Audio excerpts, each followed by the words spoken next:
주신 것 같습니다. 감사하고요.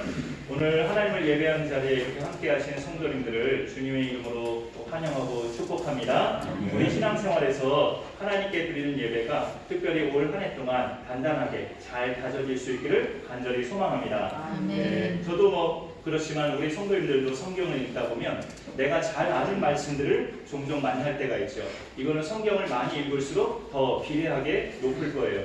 그러나 내가 안다고 생각했던 말씀이 이제껏 내가 알던 뜻과는 달리 더 숨겨진 깊은 뜻이 있었다는 걸 발견하면 그거는 보화를 발견하는 것만큼 내 신앙생활의 복입니다.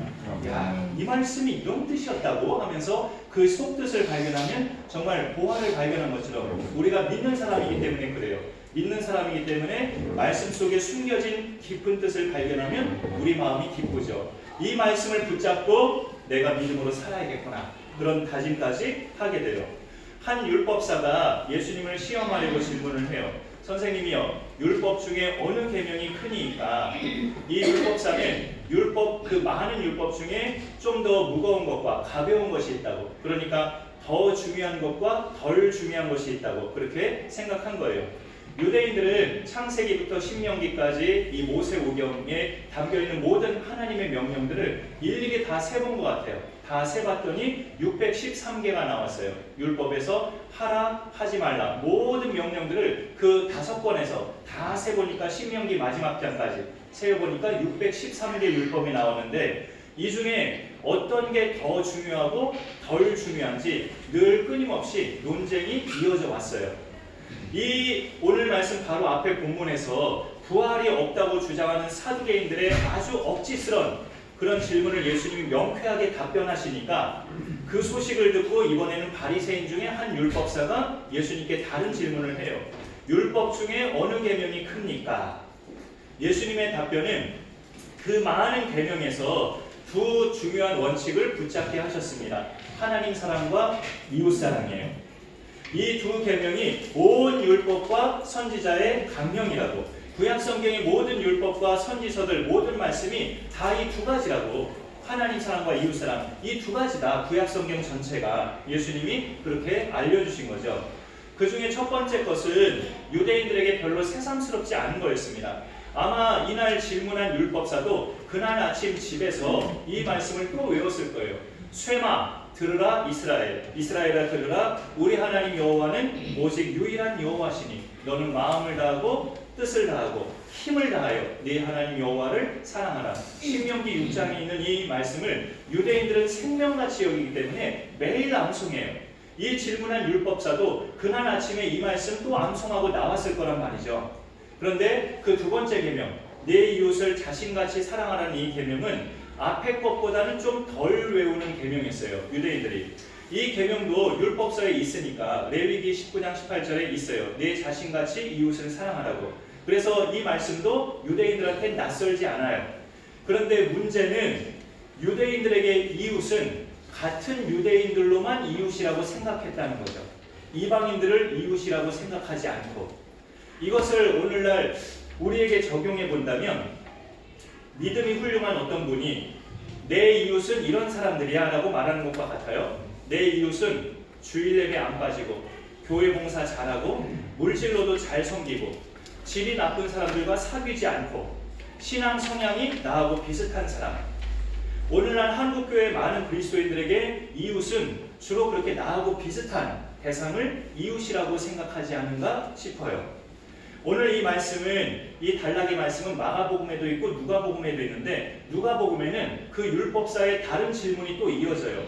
그러면 내 이웃이 누굽니까? 라고 누가복음에 또 그렇게 물어요. 그러자 예수님이 들려주신 비유가 선한 사마리아 사람 이야기예요. 강도 만나서 길바닥에 거의 쓰러진 어떤 사람을 지나가던 제사장과 레위인은 그냥 보고만 피해서 지나갔죠.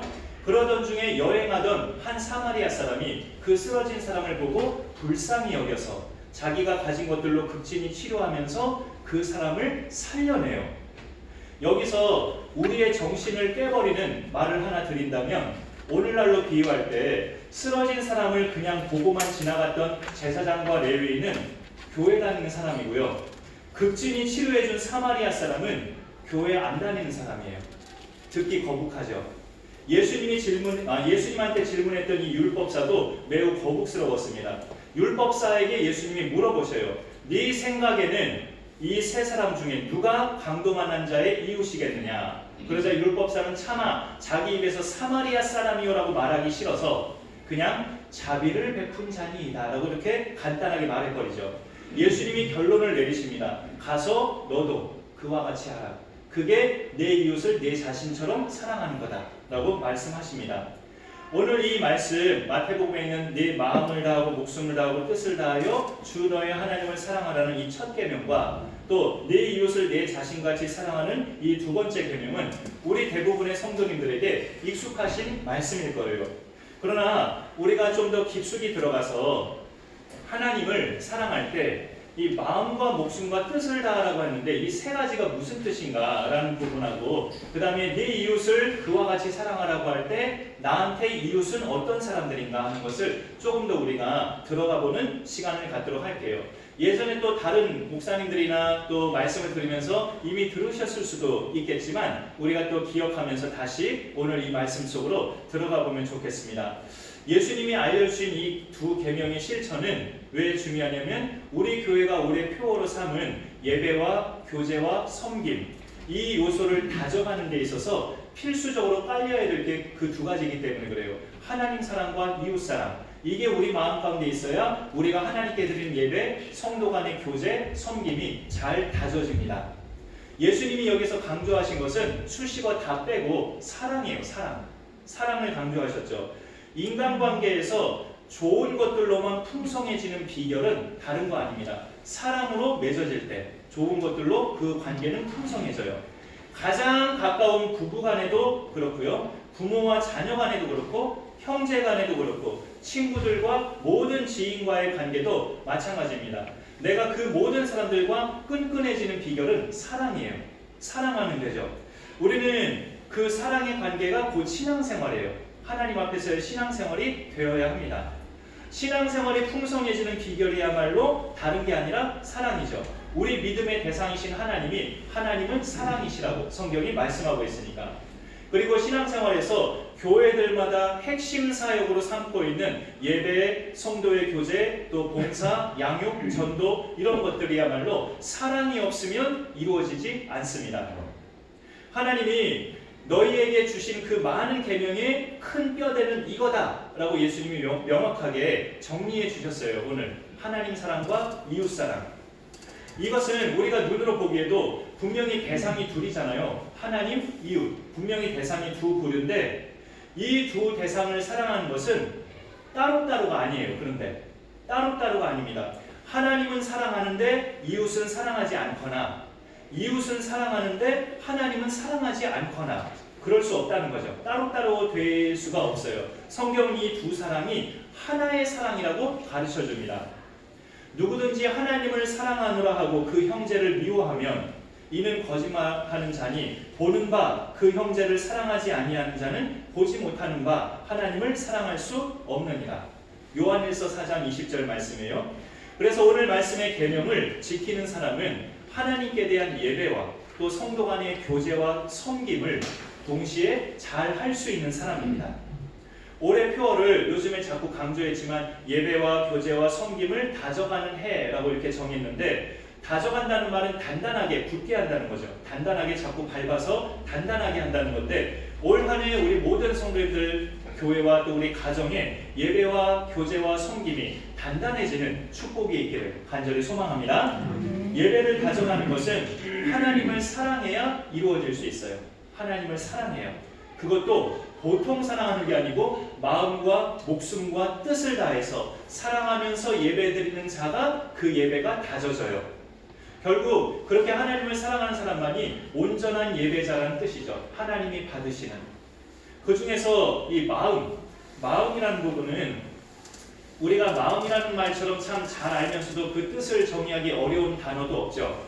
마음은 하나님이 중요하게 보시는 중심을 말해요. 성경에서 그 사무엘이 다윗을 세우고자 할 때 다윗을 세우기까지 그 위에 형들을 탐냈을 때 하나님이 사무엘에게 말을 드리잖아요. 내가 보는 것은 사람과 같지 아니하니 사람은 외모를 보거니와 나 여호와는 중심을 보느니라. 거기서 하나님 말씀하신 중심이 마음이에요. 중심이라는 말과 마음이라는 말이 영어 성경에 똑같이 하트라고 되어 있어요. 우리가 누군가에게 사랑한다고 표현할 때 요즘에는 엄지와 검지손가락에서 이렇게 조금 간질스럽게 표현하지만 원래 사랑한다는 표현을 어떻게 했습니까? 동작으로 이렇게 했죠. 사랑합니다 라고 이렇게 하트 모양을 만들어서 표현했죠. 우리가 마음을 다해 하나님을 사랑한다는 것은 하나님을 향해 하트를 날리는 거예요. 하나님 제가 사랑해요 하면서 하트를 계속 날마다 쏘는 겁니다. 마음을 다해 하나님을 사랑하는 그 표현을 하는 거죠. 마음은 그래서 감정하고도 연결된 영역이에요. 내 마음이 하나님을 사랑한다, 내 감정이 하나님을 사랑한다는 거죠. 기분을 전혀 표현하지 않는 사람을 볼 때 참 저 사람은 감정이 메말른 것 같다라고 말을 하죠. 기뻐할 때 기뻐할 줄 알아야 되고 슬퍼할 때 슬퍼할 줄 알아야 하는데 그게 전혀 안 되는 사람, 무표정한 사람을 볼 때 그렇게 말을 하죠.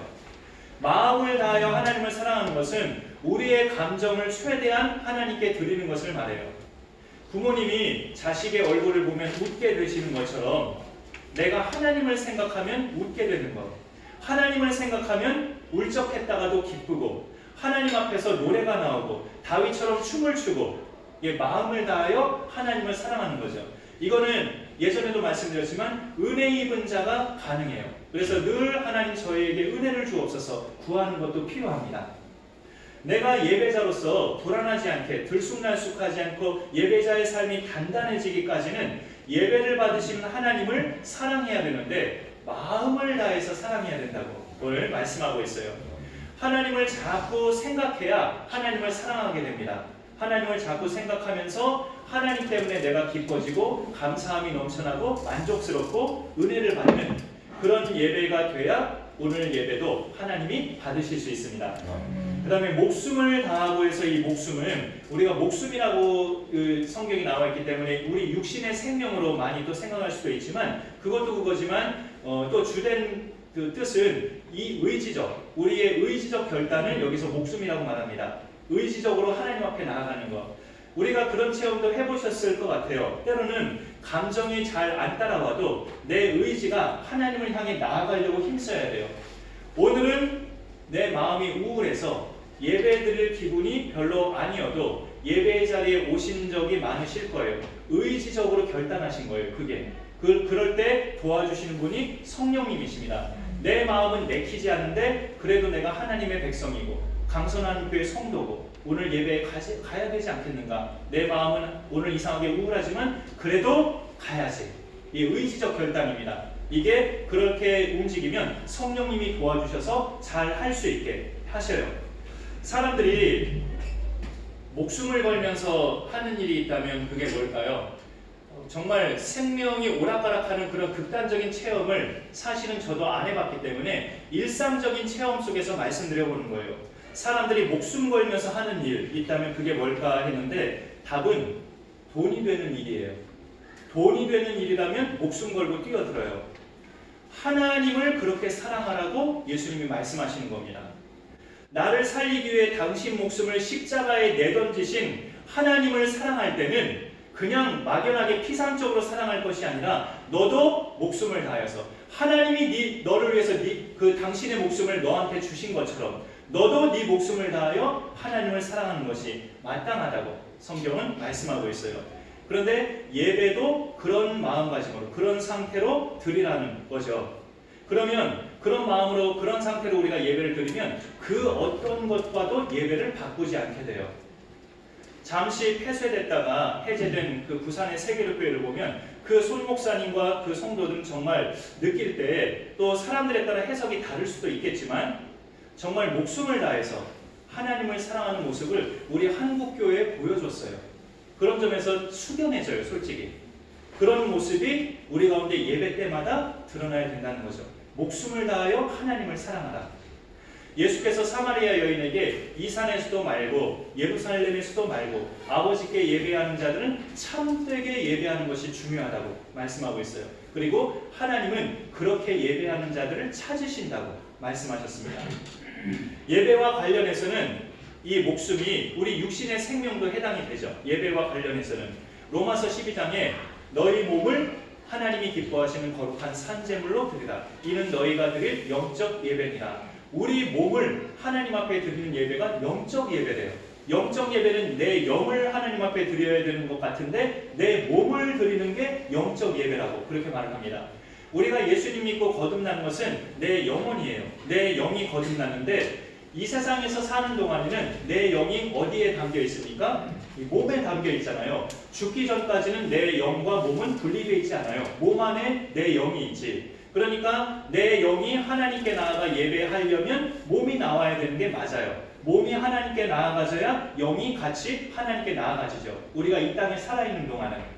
그런 원리를 우리가 잘 아시리라 생각됩니다.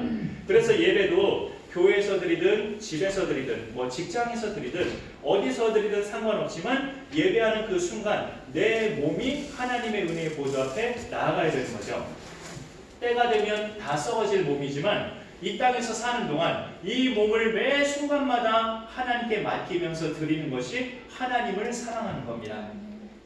뜻을 다해서 우리가 세 번째죠. 마음을 다하고 목숨을 다하고 뜻을 다하여 해서 이 뜻은 여러 가지 또 해석을 하지만 영어 성경에 보면 마인드예요. 마인드. 우리의 생각, 가치관, 삶의 철학, 또 이렇게 뭐라고 할까요? 사고방식 이런 것들이죠. 마인드. 이런 것들로도 하나님을 사랑하라고 말하고 있어요. 때로 많은 사람들이 우리 기독교의 믿음을 말할 때 무턱대고 믿는 믿음이라고도 표현해요.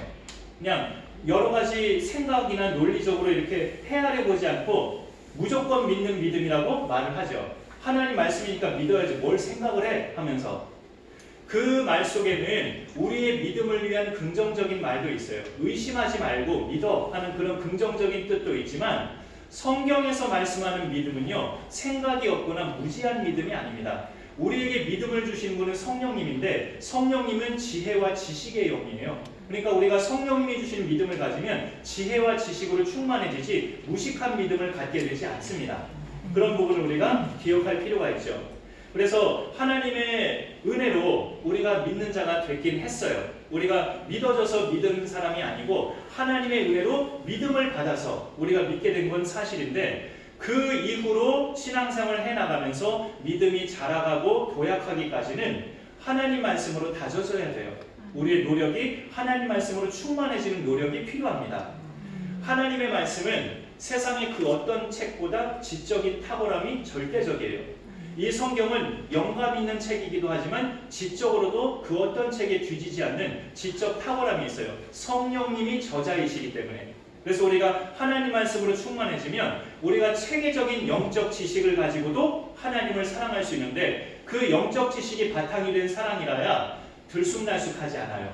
말씀이 우리를 다져주기 때문에 그렇습니다. 여러분, 그 성경으로 우리가 다져지면 정말 뜻을 다하여 하나님을 사랑할 수 있는데 그게 이제 체계적인 지식이 내 안에 들어와서 하나님을 사랑하는 거죠. 하나님의 천지 창조, 그다음에 인간의 죄악, 독생자를 보내주신 구원, 구원받은 자들의 교회 생활, 그다음에 세상에서 빛과 소금으로 살아가기, 천국에서의 영생, 이렇게 창세기부터 요한계시록까지 쭉 흘러가는 인간 구속사를 보면 하나님의 무한하신 말할 수 없는 사랑이 그 안에 담겨 있는데 그걸 우리가 말씀으로 알아가면 나도 하나님을 막연하게 사랑하는 것이 아니라 말씀이 기초가 돼서 뜻을 다하여 하나님을 사랑하게 돼요. 하나님 말씀이 내 안에 들어와야 뜻을 다하여 하나님을 사랑하게 됩니다. 그게 무슨 말이냐면 내 사고방식과 삶의 철학, 판단, 이 모든 것이 하나님 말씀의 기준에서 나가게 된다는 거죠. 중대한 결정을 비롯해서 작은 결정까지 매 모든 결정을 하나님을 생각하면서 결정하는 사람이 되는 거예요. 뜻을 다하여 하나님을 사랑하는 사람입니다. 그런 사람이 드리는 예배는 탄탄하게 다져집니다. 하나님을 이렇게 사랑하라는 것은 자연스럽게 받아들여지죠. 우리를 지으신 분이고 우리를 죄악 가운데 구원하신 우리의 예배를 받으시는 하나님 창조주 신이시기 때문에 그런 분을 이렇게 사랑하라고 말하는 것은 이해가 돼요.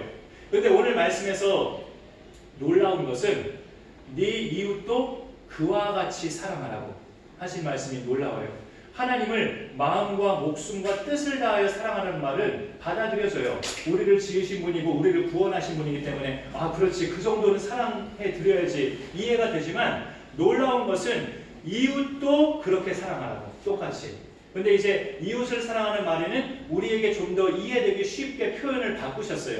네 자신같이 사랑하라고, 네 몸같이 사랑하라고 그렇게 표현을 바꾸신 것 뿐입니다. 여러분, 수없이 우리가 질문해 보셨을 수도 있을 거예요. 내가 날 사랑하는 것처럼 남을 그렇게 사랑할 수 있을까? 라는 질문을 가져봐요. 아무리 예수님을 믿어도. 그 질문을 나한테 한다면 내 스스로는 답이 안 나와요. 내가 남을 사랑하는데 나를 사랑하고 아끼는 것처럼 남을 그렇게 아끼고 똑같이 사랑할 수 있을까? 나한테 질문하면 나한테는 답이 안 나와요. 근데 성경에 들어가 봐서 고린도전서에 지체라는 말이 있어요. 지체. 지체는 한 몸이 있다면 그 한 몸에 다닥다닥 붙어 있는 것들이 지체입니다. 이런 팔, 손과 팔, 다리와 발, 그다음에 이목구비 이런 것들이 지체죠. 그러니까 성경 고린도전서에서 우리 한 분 한 분을 한 몸에 붙어 있는 지체라고 말을 해요. 그 한 몸은 뭐냐? 교회입니다. 교회라는 한 몸에 우리는 누구는 손으로, 누구는 발로, 누구는 팔로, 누구는 다리로, 누구는 이목구비로 다닥다닥 붙어 있는 지체예요. 가끔씩 늘 말씀드렸지만 내 오른손이 왼손을 미워한다는 게 말이 됩니까? 말이 안 되죠. 다 내 건데. 그런 점에 있어서 우리가 이웃을 내 몸과 같이 사랑할 수 있는 근본적인 비결은 성경으로 들어가 봤을 때 우리가 서로 지체라는 걸 알면 돼요. 내가 오른팔이라면 내 옆에 분은 왼팔이고, 내가 오른쪽 다리라면 옆에 분은 왼쪽 다리고, 그렇게 지체 개념으로 생각하면 사랑하는 마음이 가능해지죠.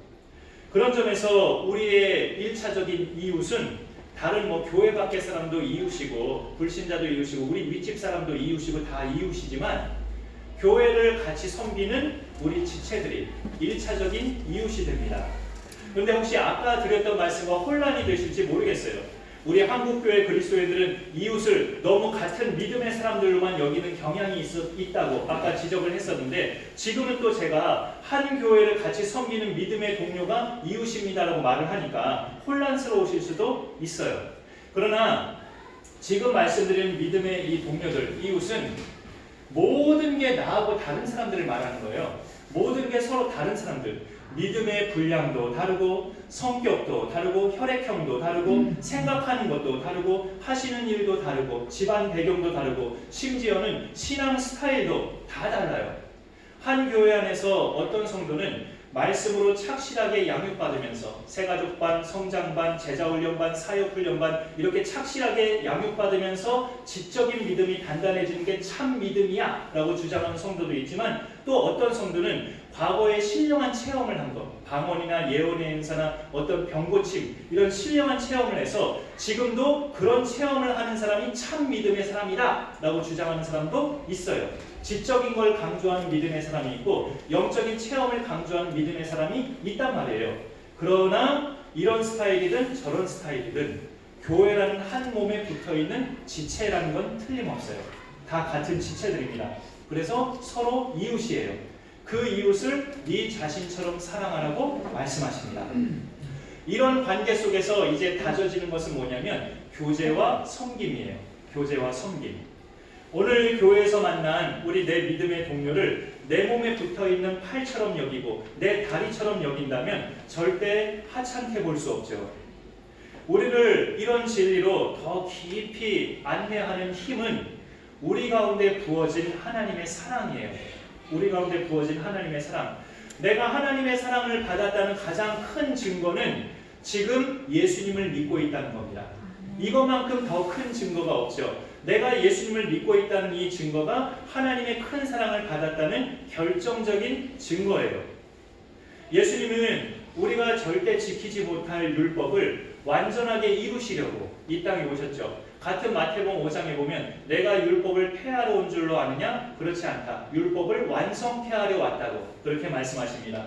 어디서 완성하셨습니까? 십자가에서 다 이루었다 하면서 율법을 이루셨어요. 우리는 오늘 하나님 사랑과 이웃 사랑이 두 가지만 지키면 예수님이 완벽하게 이루어 놓으신 율법을 다 지키는 셈이 됩니다. 율법의 축소판이 10계명인데요. 그 10계명도 결국은 하나님 사랑과 이웃 사랑이죠. 1계명에서 4계명, 5계명에서 10계명, 하나님 사랑과 이웃 사랑을 그렇게 10가지로 또 이렇게 늘려 놓은 거죠.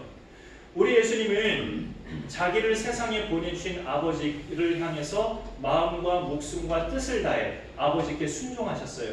그리고 마음과 목숨과 뜻을 다해 아버지를 사랑하셨어요. 십자가에 달려 죽기까지. 그 예수님이 내 안에 계시면 나도 마음과 목숨과 뜻을 다하여 하나님을 사랑할 수 있습니다. 또 내 이웃을 내 몸처럼 사랑할 수 있습니다. 이 두 계명의 실천이 우리의 예배와 교제와 섬김을 단단하게 다져갑니다. 우리 모두가 이 목표 안에 같이 들어오셔서 위로부터는 하나님을 우리가 힘입고 옆으로는 성도 간에 서로 격려를 통해서 이 목표를 올 한 해 함께 이루어가는 축복의 해가 될 수 있기를 간절히 소망합니다. 네, 기도하겠습니다. 하나님 감사합니다. 오늘도 우리에게 은혜의 말씀을 함께 해주시고 우리가 우리의 표로 삼은 예배와 교제 섬김을 가져가기 위해 오늘 마태복음 22장의 하나님 사랑과 이웃 사랑의 예수님의 계명을 함께 나누게 하심을 감사드립니다.